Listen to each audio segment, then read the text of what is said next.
just a few things that are going on in this life that we need to interact with and to determine their position.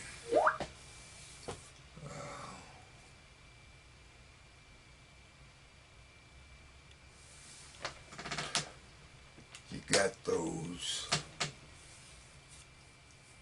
Europeans who are calling themselves Jews just because they came up with this story to justify them stealing that land that they had now stolen from the Palestinian people and still are fighting to try to keep it. They have now invaded Rafah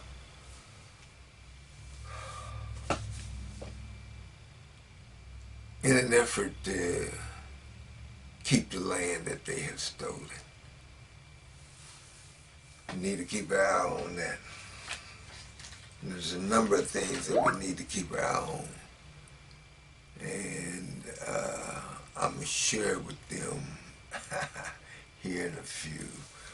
Welcome. For those who don't know, this is Elder Amoja Ajabu, your host for Ajabu Speaks.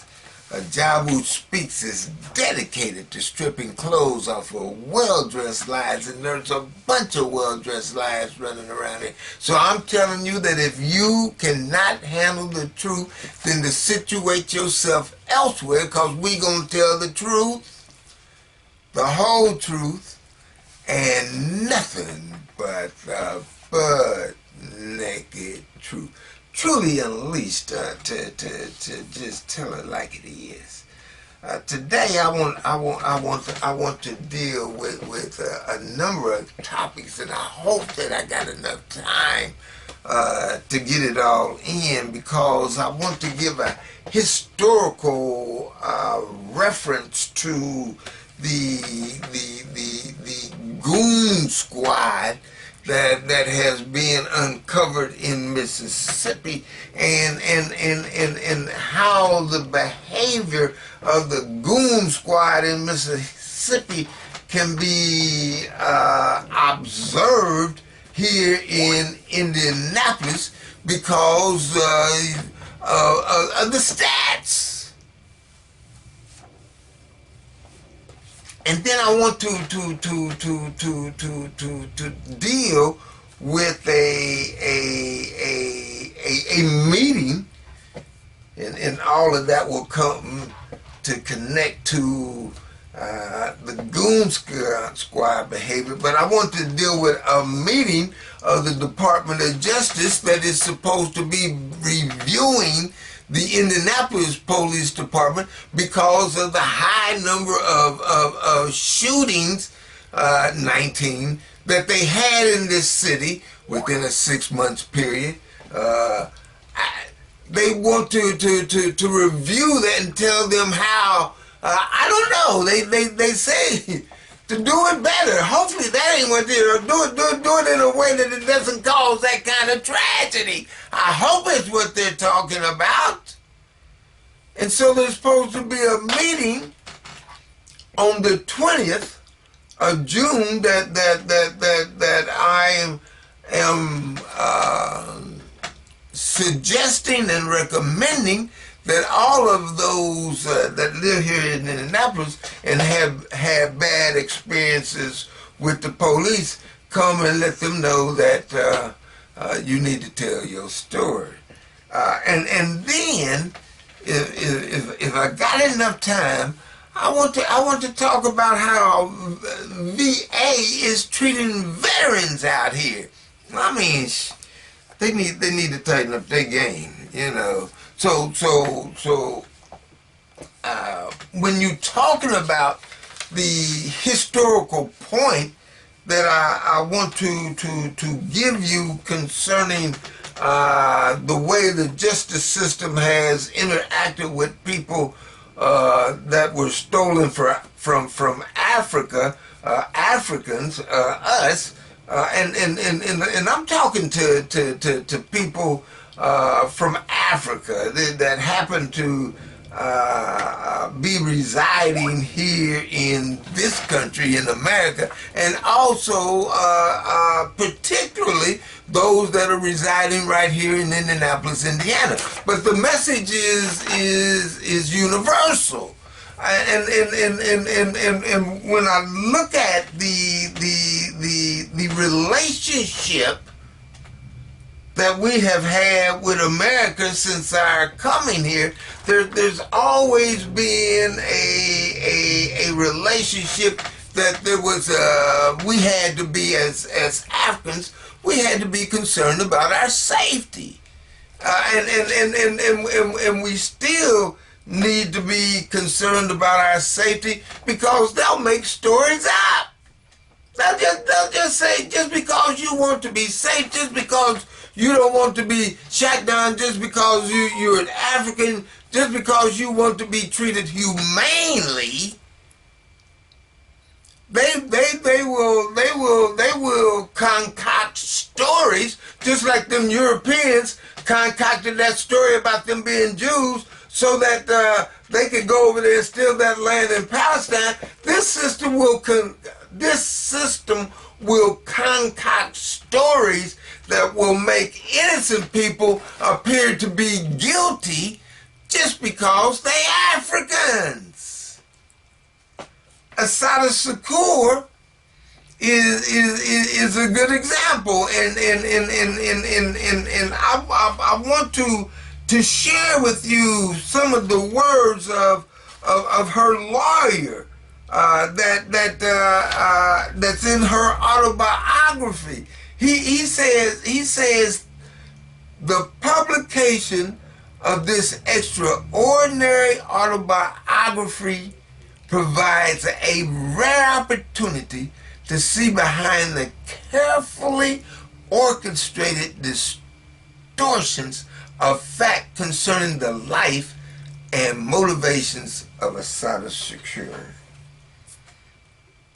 Writing simply and vividly about the racism that permeated her childhood and young womanhood, those extraordinary experiences of black people in the United States that have driven millions to despair and many to rebel. And just because there is a rebellion, there is saying that we don't want to have to exist in the way that we're always concerned about our safety, just because of the people that's supposed to be policing the place seem to be trigger happy because we are concerned about that, and we say that we want to stop, and we push the system to stop it. They'll say that they don't want us to push the system to stop us, and those of us that are pushing the system to stop it, they will concoct stories to make it appear that we're doing something criminal, and in essence all we're doing is something humane. And when you talk about Assata, they went to the extent with her that they concocted that she robbed a bank, photoshopped a picture, put her on the FBI's most wanted list, and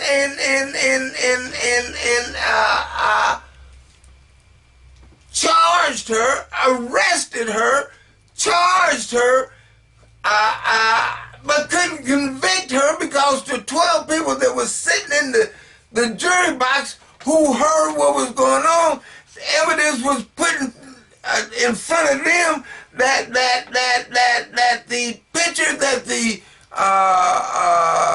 FBI said that was taken in the bank wasn't even Assata. They're concocting stories to make her, an innocent young lady, appear to be guilty of robbing a bank just because she had taken a stance to say that she was concerned about having to be concerned about her safety in the existence that she has here in America. They said, oh, that's a crime. You act like you want to be free. To be free in America is a crime. In fact, they at one time called it a mental illness. They said if a person, an African, wanted to get off of the plantation or wanted to get out of slavery, the intelligentsia of the United States of America said, oh, that's a disease. They called it drapetomania. Said that you was crazy if you wanted to have your freedom at the expense of your enslavement by America. Look, I'm telling you the truth, the whole truth, and nothing but the butt-naked truth. If you have a problem with the truth, I would suggest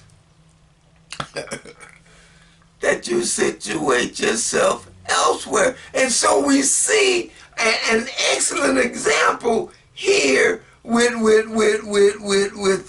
Asada, and even when you're talking about what I'm saying, they had hearings, and the findings of the Domestic Intelligence Subcommittee headed by Senator Walter Mondale, which was published by the United States Government Printing Office in 1976, provided uncontrovertible documentation of this government, the United States government, sponsored conspiracy against the civil and human rights of all sorts of political activists, and most particularly African people. That's in the congressional record. So what I'm saying to you has been documented and actually codified into the law of this country, codified into the history of this country, that they are verifying that the FBI was used as a tool to disrupt our quest to be treated humanely, to be treated as the humans that we are. And so if this justice system has a history of framing people, framing us, just because that we want to be treated humanely, won't demand the status that our humanity requires. They said that they want to make that against the law, and we're crazy. Why? Now this is where you better buckle up. Might be a little rough from some of you from right here at this point, because I'm getting ready to ask the question, why would we as African people trust a system that has interacted like that to judge whether our behavior is appropriate or not? I mean, even as damning as the behavior that is being publicized, that is Sean Diddy Combs, and how he treated that sister. He put his hands on that sister, and it must be true because he came out and apologized for it. I'm saying even something as dastardly as that, we should not allow this system that has this kind of history that it has with our people to judge him. he should step up and do that. And he needs to be judged. He needs to come before a bar of justice. But it don't need to be that one. It needs to be one of ours. Because even though he done messed up, we still would treat him humanely. He's one of ours. We ain't going to torture him like they doing in these prisons here. Put you in a cage or something. Not in a system that we would devise for ourselves to talk about how to address how we going to judge what behavior is appropriate or not. Even with a person got outside the behavior that we said that was appropriate, we wouldn't deny their humanity. That's one of ours. We ain't gonna do that. So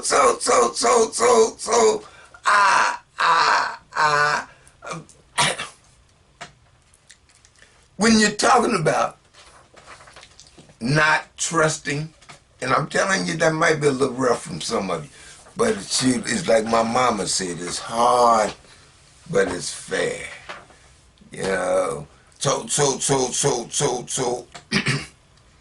we still have the problem that Asada was dealing with back in the 70s, because they have found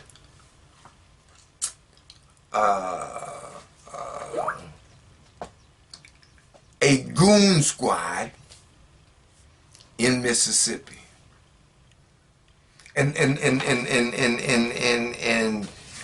in finding the goon squad, this article here says the Mississippi Sheriff's Office is to conduct a review of details of a goon squad message group were revealed in the news report. The New York Times and the Mississippi Daily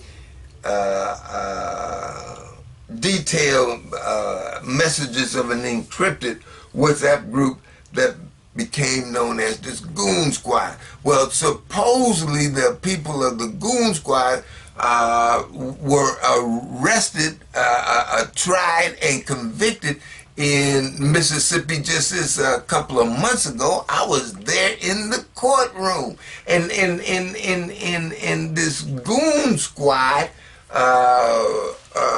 had been complicit in a number of missions to where it's that they would go and do some race policing.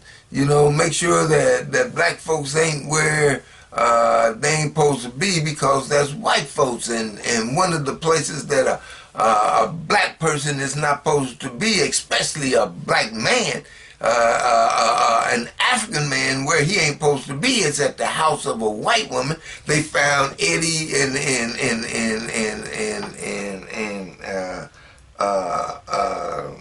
Parker at those white woman's house, and decided to go in there and found out that they was organized to do that. This was the police organized to not have to go through the structure of the system, but use what they know about the system and become organized to where it's that they could operate within the system, but not necessarily on the part of the system, is what they trying to make us believe, and do some race cleanup. You know, go out here and kill you a couple of 2 or 3, 4 black folks, people, them Africans, and tell them that they better know their place.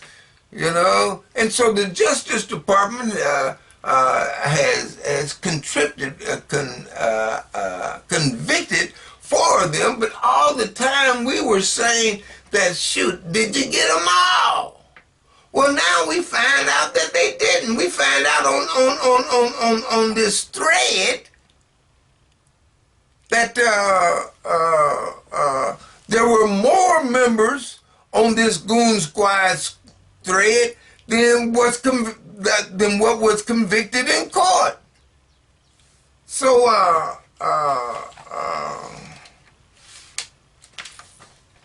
here again, it shows what Asada was dealing with back in the 70s, that they concocted her stories to make her appear to be a criminal when she wasn't. The same thing exists here, but don't look like too many of us are standing up trying to stop it. I said I'm unbossed, and unafraid of the truth, the whole truth, and nothing but the butt naked truth. The truth gonna be told up in here. And I'm saying that I don't see enough of us with the spirit of Asada who's saying it's enough. Here in Indianapolis, and this is where I'm going with that, I think there's a goon squad here. At least the mentality. You got here in Indianapolis, in a 6-month period, the last 6 months of 2023, of this past year, you got police shootings. Where's the police here? IMPD shot 19 people. 18 of the people they shot were African men. Of those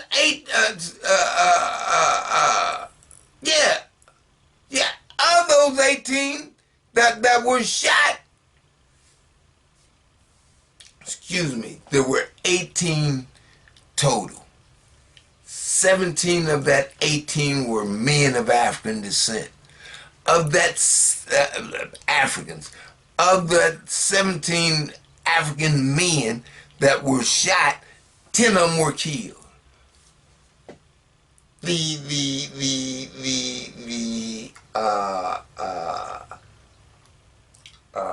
killings is on the black belt of the east side of Indianapolis. Statistically, prima facie, on its face, it appears that the Indianapolis Police Department is intentionally waging a war on men of African descent, because they ain't shooting nobody but men of African descent, except for one. And now since then they done killed a couple more. They killed somebody yesterday or a few days ago, a brother. And said that him and some others, who they supposedly haven't got caught yet, were trying to commit a crime. Were they? In light, now look at this, this is going to be rough from some of you. In light of how they concocted stories against Assata Shakur, is it possible that they are concocting a story about that? What's really going on out there? Is that what's really going on? That they accosted some brothers that were committing a crime? Or were those brothers out there trying to say, look, we are tired of being treated beneath our humanity, and if you come at us, we will respond. Is that what's going on? And so the society, just like they done decided to go after them. Is that possible? I'm telling you, I'm unbossed, and unafraid of the truth, the whole truth, and nothing but the butt naked truth. Listen, this is the reason why I said that. I posted on Facebook a story about Douglas Barnes. And Douglas Barnes, come to find out now that the story is false. But it don't stop me from making this analysis that I'm getting ready to make. Douglas Barnes really was somebody made up. But supposedly his son was killed by a police officer.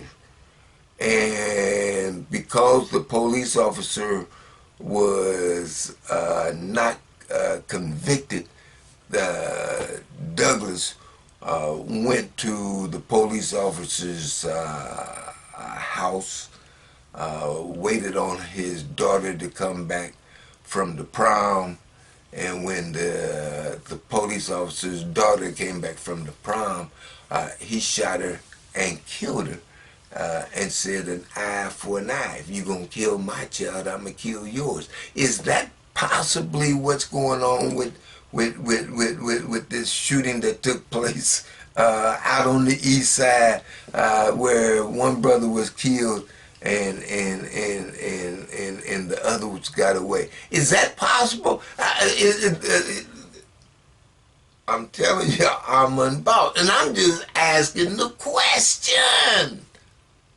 And I'm asking the question in light of this situation with Douglas Barnes. The responses on Facebook were, boy, I can understand that. I can see that. Yeah, it's time. It's time for brothers to start defending their children. I see a warrior. And I mean, even though it was a false story that I, again, have come to understand, it gives you an insight into the thinking of the people out there, to where it's that the people are thinking that it is time to start. It's all right to kill police's children, because police are killing our children, and our children's lives are just as valuable to us as yours are to you. So maybe if we start killing your children like you killing our children, then you might stop killing our children. And that was the message that people were sending. And I mean, there was a great number of responses. I mean, that thing went viral. I couldn't read all of them. And but what I did read, the thinking was that yeah, I can see that happening. I can see that happening, and I support that happening.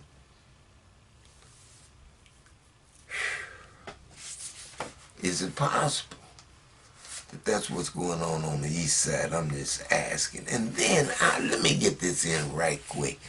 You know, I got 2 minutes. Let me get this in right quick, boy. Y'all know I'm a Vietnam veteran, and because I was exposed to Agent Orange while in Vietnam, it's causing some health issues, to where is that one of them was a blockage in my carotid. It was 96% blocked because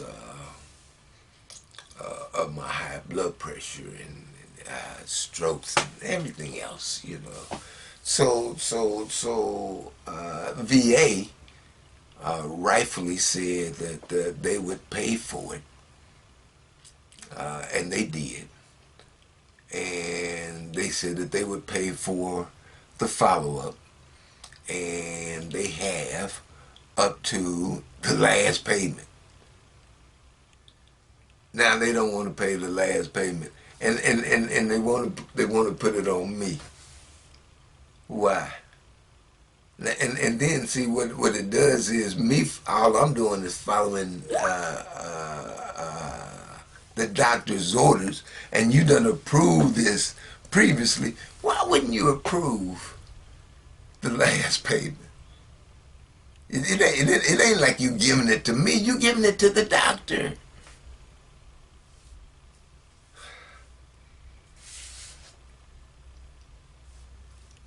I done fought for the country.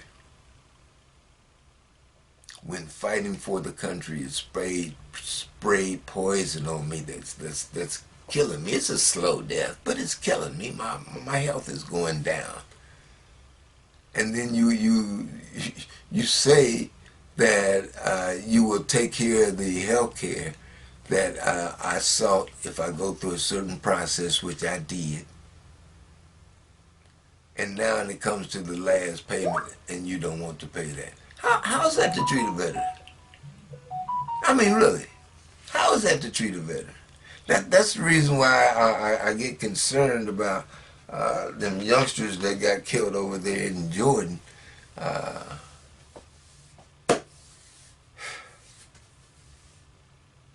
For people who treat you like that. You've been listening to Elder Umoja Ajabu, unbought, unbossed, and unafraid of the truth, the whole truth, and nothing but the butt-naked truth. If you're not ready for the truth, go somewhere else, because I don't have but one ultimate and final question for you. And you know what that is. You ready? Are you? We gonna see. And see, and I didn't even get a chance to broach this verdict with Trump. They want to talk about that verdict with him, and he done got convicted of 34 felonies. Ain't that something? But now, this is the thing. All those make America great again. What they call them, MAGAs.